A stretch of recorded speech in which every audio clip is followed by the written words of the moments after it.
Good morning student, now take your seat. प्यारे बच्चों, कल मैंने आप सभी को एक टेस्ट याद करने के लिए कहा था जिसका टाइटल था मेरे प्यारे दादा दादी या मेरे प्यारे नाना नानी। इस बारे में आप सभी को एक लेख लिखना है। यह लेख 150 से 200 शब्द का होना चाहिए जिसमें आप वो सब लिख सकते हो जो आप अपने ग्रैंड पेरेंट्स के बारे में जानते हो या महसूस करते हो। कोशिश करना इसमें आप जो भी लिखो वो सच्चाई होना, ना कि किताब से रटा हुआ। तो आप सभी लोग तैयार हो बच्चों? आपका समय शुरू होता है अब।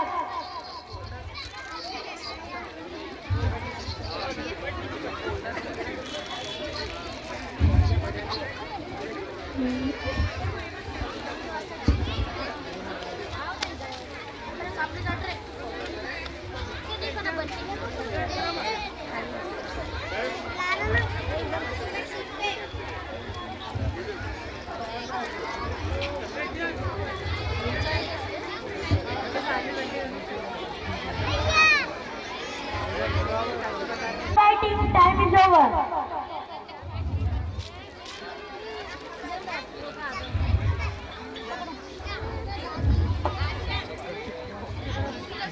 ओके स्टूडेंट, उम्मीद करता हूँ कि आज का टेस्ट आप सभी ने बहुत अच्छा दिया होगा। इसका रिजल्ट मैं आप सभी को कल बताऊंगा।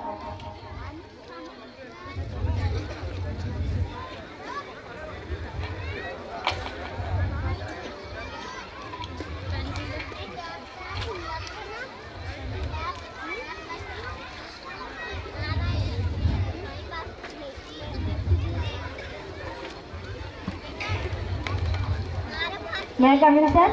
Yes coming. सर मुझे आपसे एक जरूरी बात करनी थी। जी कहिए, आप बहुत टेंशन में लग रहे हो। सर वो बात ही कुछ ऐसी है। आज मैंने 3rd स्टैंडर्ड के बच्चों का टेस्ट लिया था जिसका टाइटल था मेरे प्यारे दादा दादी या मेरे प्यारे नाना नानी, जिसमें सभी बच्चों ने बहुत अच्छा किया। लेकिन जब मैं अहमद का टेस्ट चेक कर रहा था तो मैं दंग रह गया, इसीलिए मैं आपके पास चला आया। ऐसा क्या लिखा है अहमद ने टेस्ट में? सर आप खुद ही पढ़ लीजिए, आपको सारा मामला समझ में आ जाएगा।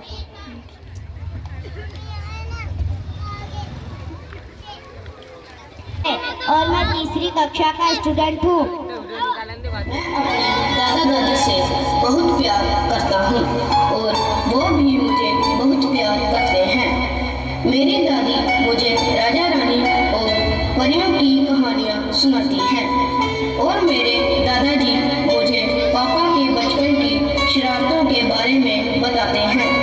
वो कहते हैं कि मेरे पापा बचपन में बिल्कुल मेरे जैसे हुआ करते थे, नटखट और शरारती। जब मेरे पापा छोटे हुआ करते थे तो मेरे दादाजी उन्हें कंधे पे बिठाकर मेला दिखाने ले जाया करते थे। जब कभी खेलते खेलते मेरे पापा गिर जाते तो रोने लगते, तभी मेरे दादा उनको गोद में उठाकर प्यार करते और वो चुप हो जाया करते थे। लेकिन आज जब मेरे दादाजी को मेरे पापा के सहारे की ज़रूरत है तो वो अपनी जिम्मेदारियों और फर्ज से पीछे हट रहे हैं। मेरी माँ अक्सर मेरे दादा दादी को कोसती रहती है और कहती है जब ये बूढ़ा और बूढ़ी मर जाएंगे तब मुझे चैन मिल जाएगा। मेरी माँ ना तो मेरे दादा दादी को समय पर खाना देती है और ना दवा दारू। मैं पिछले 1 साल से अपने दादा दादी के कमरे में नहीं गया क्योंकि मेरा उनके पास जाना और बात करना मेरे मम्मी पापा को पसंद नहीं है। मेरे पापा कहते हैं कि मेरे दादा दादी पुराने ज़माने के हैं और उनकी सोच भी पुरानी है। यदि मैं उनसे बात करूँगा या उनके साथ रहूँगा तो मेरी सोच भी पुराने ज़माने की हो जाएगी और मैं कभी ज़िंदगी में आगे नहीं बढ़ पाऊँगा। मैं अपने दादा दादी के साथ रहना चाहता हूँ और उनको बहुत मिस करता हूँ। आई लव यू दादा दादी। प्रदीप, कक्षा 7। बात है, हमें इस बारे में अहमद से बात करनी होगी।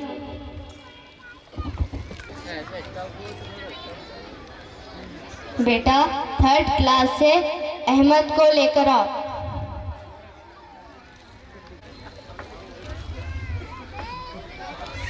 Yes coming. हेलो अहमद, कैसे हो तुम? कम ऑन बेटा, मेरे पास आ। बेटा, जो तुमने इस टेस्ट में लिखा है क्या वो सच है? यस सर, मैंने जो टेस्ट में लिखा है वो सच है। मैं कभी झूठ नहीं बोलता। कूल डाउन बेटा, कूल डाउन। मैं तुम्हारी परेशानी समझ सकता हूँ। अब तुम ज़्यादा दिन अपने दादा दादी से दूर नहीं रह सकते। ये मेरा वादा है तुमसे। अपनी क्लास में जाओ और खूब मन लगाकर पढ़ाई करो। मिस्टर जियान, आप ऐसा कीजिए कि अभी के अभी अहमद के पापा को कॉल कीजिए और उनसे कहिए कि प्रिंसिपल सर आपसे मिलना चाहते हैं।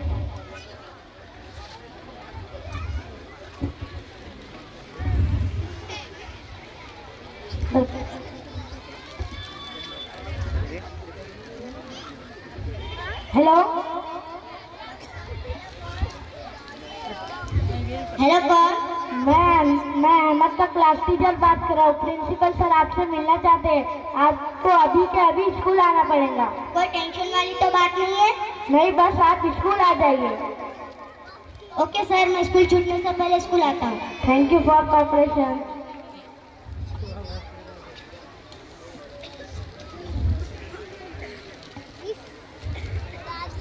क्या बात है सर, आपने मुझे बुलाया? आइए आइए मिस्टर दस्तगीर साहब, बैठिए। जी कहिए कि अंजन क्लास में कुछ शरारत तो नहीं कर दी? जी नहीं, ऐसी कोई बात नहीं है। हमारे स्कूल ने एक नया नियम बनाया है जिसके बारे में हमें आपसे बात करना ज़रूरी है। आज के बाद आप अपने बच्चे से हिंदी में बात नहीं करेंगे क्योंकि आपका बच्चा एक इंग्लिश मीडियम स्कूल का स्टूडेंट है। अगर आप उससे इंग्लिश के अलावा कोई दूसरी भाषा में बात करेंगे तो वह इंग्लिश नहीं सीख पाएगा। उम्मीद करता हूँ कि आप हमारा साथ देंगे। लेकिन सर, हम तो एक हिंदी स्कूल से पढ़े हैं और हमने कभी इंग्लिश में बात ही नहीं की है। मुश्किल है, बहुत मुश्किल है हमारे लिए। मुश्किल तो है पर नामुमकिन तो नहीं। अगर कोशिश करेंगे तो थोड़े दिनों में ही आप सीख जाएंगे। लेकिन आपको जब तक अहमद से बात नहीं करनी होगी। हम मानते हैं सर कि हमें इंग्लिश नहीं आती, इसीलिए तो हमने अपने बच्चे का एक इंग्लिश मीडियम स्कूल में दाखिला कराया है ताकि वो हमसे बेहतर एजुकेशन हासिल कर सके और ज़िंदगी में कामयाब इंसान बन सके।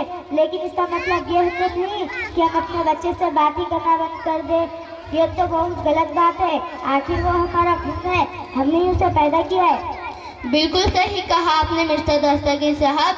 हर माँ बाप चाहते हैं कि उनके बच्चे लाइफ में आगे बढ़े। हर पीढ़ी के साथ सोच बदलती चली जाएंगी जिसे हम जनरेशन गैप कहते हैं।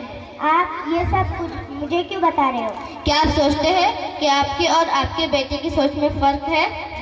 बिल्कुल नहीं सर। बिल्कुल सर, जो सुविधाएं हम अपने बच्चे को देते हैं वो हमारे वक्त में नहीं हुआ करती थी। एक और सवाल मिस्टर दस्तगीर साहब, जो सुविधाएं आपको मिली थी क्या आपके माँ बाप को मिली थी?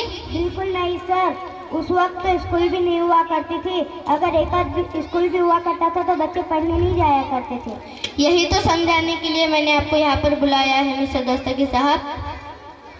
क्या मतलब? साफ साफ बताइए, मेरे को समझ में नहीं आ रहा है। मतलब यह है कि अपने पापा के टाइम स्कूल नहीं थी और टेक्नोलॉजी भी उतनी एडवांस नहीं थी। वो रेडियो का ज़माना था मिस्टर दस्तगीर साहब। अपने पापा के टाइम टीवी और लाइब्रेरी जैसी सुविधाएं आ चुकी थी। लेकिन आपका बेटा जिस टाइम में पैदा हुआ है वो इंटरनेट का ज़माना है। हम सबके पास लैपटॉप, मोबाइल, हाई टेक्नोलॉजी है। कहे तो टेक्नोलॉजी ने इंसान को हाईटेक कर दिया है। मगर आप ये सब मुझे क्यों बता रहे हो? दरअसल हमने आज एक क्लास का टेस्ट लिया था जिसमें अपने दादा दादी के बारे में लिखना था। सभी बच्चों ने बहुत अच्छा किया, लेकिन आपके बेटे अहमद ने जो लिखा है उसने हमें अंदर से झंझोड़ दिया है। उसका टेस्ट आप खुद ही पढ़ लीजिए।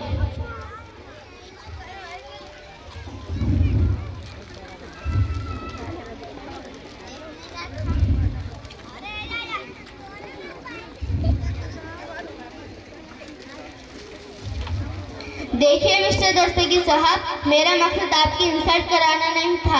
आपका बच्चा होशियार और क्लास का होनहार स्टूडेंट है।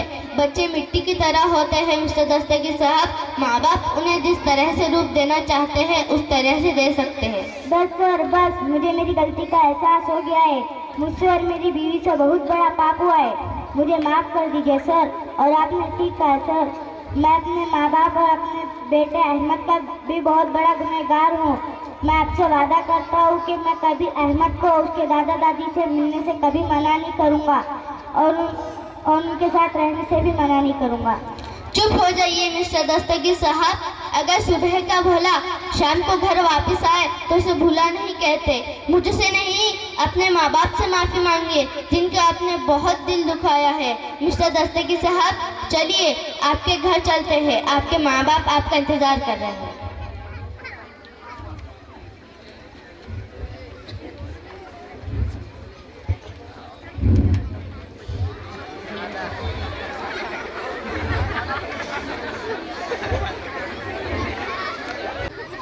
Very good, Meena, very good.